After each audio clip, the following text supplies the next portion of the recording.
มาต่อที่กรรมการตัดสินงานกีฬาแห่งชาติครั้งที่12พร้อมตัดสินด้วยจรรยาบรรณและยุติธรรมท่านศรีจันทร์จิตตปัญญาหัวหน้ากลุ่มกีฬาระดับสูงกระทรวงศึกษาธิการและกีฬาทั้งเป็นหัวหน้ากรรมการเทคนิคจัดการแข่งขันงานกีฬาแห่งชาติครั้งที่12ให้สัมภาษณ์ต่อสื่อมวลชนว่าเรื่องห่างเสียงจากสังคมที่แสดงความเป็นห่วงด้านการตัดสินของกรรมการที่ยังมีข้อผิดพลาดบางจุดในระยะผ่านมาซึ่งเป็นจุดสำคัญสามารถเปลี่ยนเกมการแข่งขันผลได้ผลเสียและเหรียญรางวัล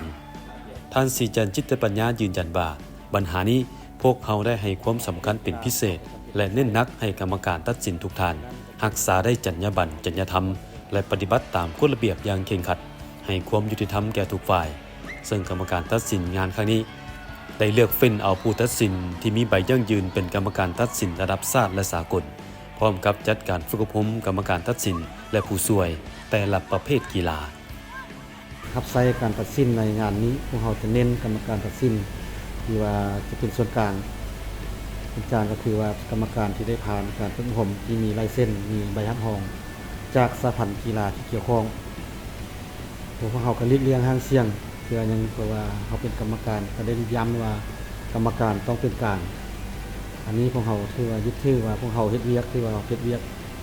ฝ่ายจัดการท่านถือว่าเราอยู่สายกลางจะบ่ขึ้นกับฝ่ายใดฝ่ายหนึ่งอันนี้พวกเราก็ได้ย้ำว่า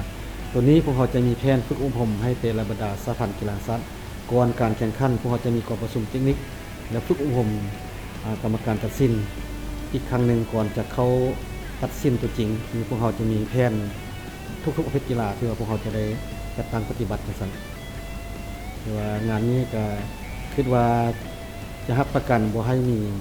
ปัญหาเกิดขึ้นในนั้นก็ที่มันมีพวกเรามีอุปกรณ์จำนวนหนึ่งที่จะนำใช้ที่โดยเฉพาะประเภทเหือซ่วงบ่ประเภทเทควันโดบ่ประเภทที่ว่ามันมีเครื่องอิเล็กทรอนิกส์พวกเราก็สามารถนำใช้ได้กรรมการตัดสินเป็นหนึ่งในบุคลากรที่สำคัญที่ขาดบ่ได้ในวงการกีฬา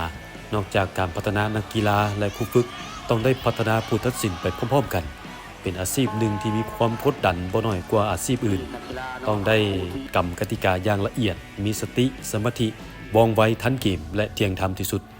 กรรมการเทคนิคจัดการแข่งขันในงานกีฬาแห่งชาติครั้งที่12มี6อนุกรรมการที่ขึ้นครับมีบุคลากรพร้อมด้วยอาสาสมัครที่จะเข้ามาช่วยงานทั้งหมด 1,661 คน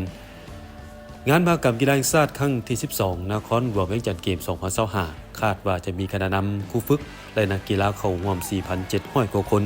ซิง435 เหรียญคำ435 เหรียญเงินและ682 เหรียญทองจะมีวิธีเปิดการแข่งขันทางการวันที่ 15 พฤศจิกายนที่จะมาถึงนี้และจะดำเนินการแข่งขันจนไปถึงวันที่ 25 พฤศจิกายน 2025 นี้จึงจะสำเร็จ